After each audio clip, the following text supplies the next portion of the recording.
Bismillah, Assalamualaikum warahmatullahi wabarakatuh. Alhamdulillah dan katsiran thayyiban barakallahu fihi kama yuhibbuna wa yarda. Asyhadu an la ilaha illallah wahdahu la syarika lah wa asyhadu anna Muhammadan abduhu wa rasuluhu la nabiyya ba'dah. Jamaah Bapak Ibu, salat tarawih dan salat isya yang dirahmati Allah Ta'ala, marilah yang senantiasa kita panjatkan pertama kali adalah syukur kepada Allah Ta'ala, yang mana Allah telah memudahkan hingga saat ini kita masih diberikan kesempatan yang mas sekalian, diberikan detak jantung yang masih berdetak, diberikan nafas, diberikan kesehatan sehingga kita bisa dapat berkumpul kembali untuk menunaikan salah satu kewajiban dan salah satu sunnahnya, yaitu sholat isya dan sholat tarawih dengan keadaan yang baik. Sholat serta salam kita haturkan, kita hadiahkan kepada junjungan kita Nabi besar Muhammad SAW, kepada keluarga, kepada sahabat, juga umat-umat beliau yang senantiasa berada kokoh di atas syariatnya. Hadirin jamaah Masjid Al-Hidayah yang berbahagia, bahwa Allah itu menciptakan makhluknya itu dengan bermacam bentuk, berbagai sifat dan bermacam kondisi jamaah sekalian.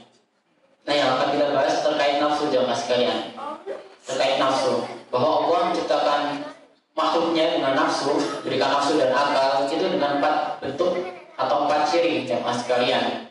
Yang pertama, Allah menciptakan makhluk yang ia diberikan akal tetapi tidak diberikan nafsu.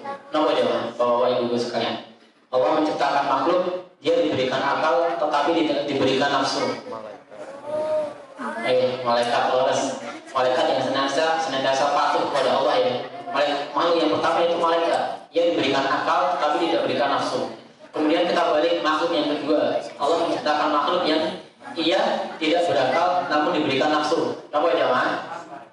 Hewan itu diberikan nafsu tetapi tidak diberikan akal. Sedangkan yang di kepala itu namanya apa untuk hewan? Itu otak jemaah sekalian. Karena akal letaknya bukan di otak, akal letaknya di hati.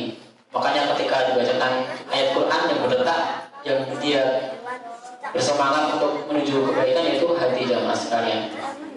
Makanya hati disebut dengan qalbun, dan beberapa ayat disebut dengan qalbun salim, hati-hati yang selamat atau jiwa-jiwa yang selamat. Nah, ini otak akal jemaah sekalian.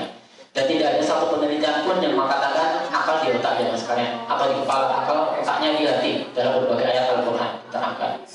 Untuk yang ketiga jemaah sekalian, tadi sudah ada makhluk yang berakal tidak bernafsu, ada makhluk yang diberikan nafsu tidak diberikan akal. Nah, sekarang ada makhluk yang dia tidak diberikan akal dan tidak diberikan nafsu. Apa jemaah sekalian?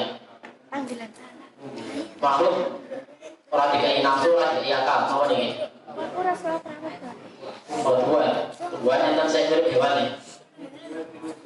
Benda-benda sekitar kita. Nah, ini mic, tentang lampu, tentang batu. Nah, ini kok buatan diparingi akal, buatan diparingi nafsu. Nah, yang terakhir jemaah sekalian, ada makhluk yang ia diberikan keduanya, diberikan akal juga diberikan nafsu. Apa jemaah? Manusia dan jin. Ada 2 makhluk yang dia diberikan akal dan nafsu. Oleh karena itu syariat itu dibebankan kepada 2 makhluk ini, baik sholat, puasa, zakat, haji dan lainnya, itu jin pun dibebankan. Wa ma khalaqtul jinna wal insa illa liya'budun, kata Allah dalam surat Al-Zariyat ayat 56. Dan aku tidak ciptakan jin maupun manusia melainkan hanya untuk beribadah dengan mentauhidkanku semurni-murninya. Dan ini jamaah sholat isya dan sholat tarawih rahimani wa rahimakumullah, bahwa nafsu yang diberikan Allah kepada manusia itu senantiasa mengarahkan kepada kebaikan atau keburukan jamaah. Nafsu kebaikan atau keburukan? Hukum asalnya, sunatullahnya atau asalnya itu nafsu selalu mengarahkan kepada keburukan ya mas sekalian. Nafsu selalu memerintahkan kepada keburukan.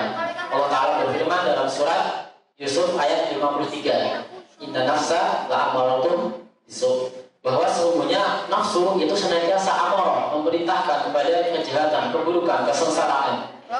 Oleh karena itu asalnya jemaah sekalian, manusia itu dalam keadaan yang sengsara.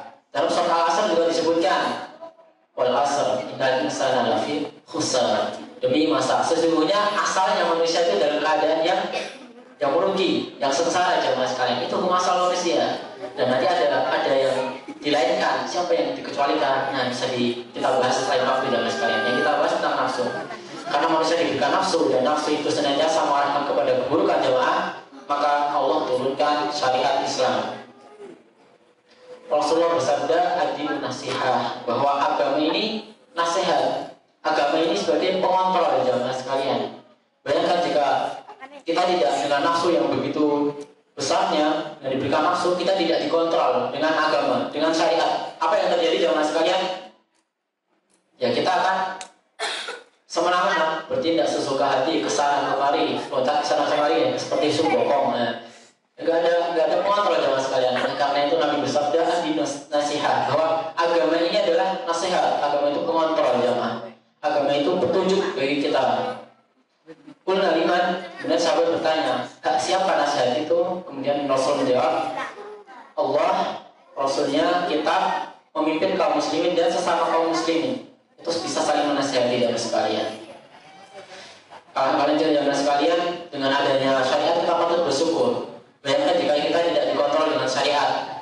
Lihat negara-negara barat jamaah sekalian, mereka melazimkan, melegalkan nikah sesama jenis.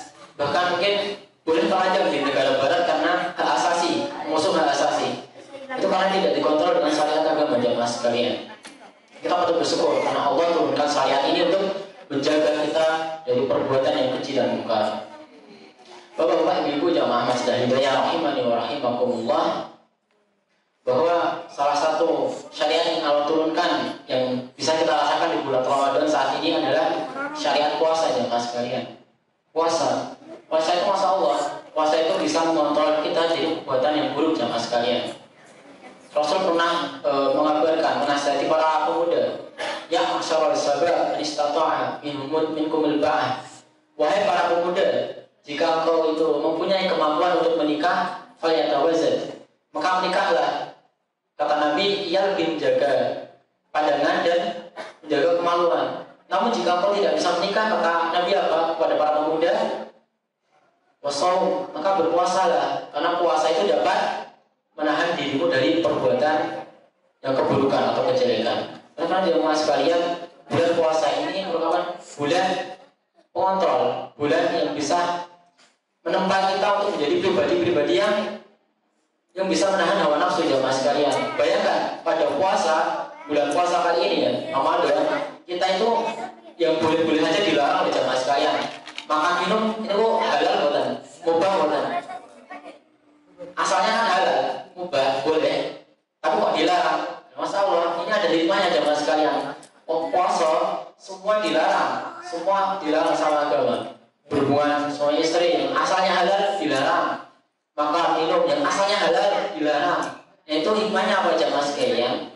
Ketika besok kita selesai Ramadan berlalu, kita yang sudah terbiasa di bulan Ramadan ini bisa mengontrol hal-hal yang mubah, hal-hal yang halal. Diharapkan ketika Idul Fitri selesai, kita juga bisa mengontrol hal-hal yang haram jemaah sekalian. Inilah hikmah puasa Ramadan jemaah sekalian.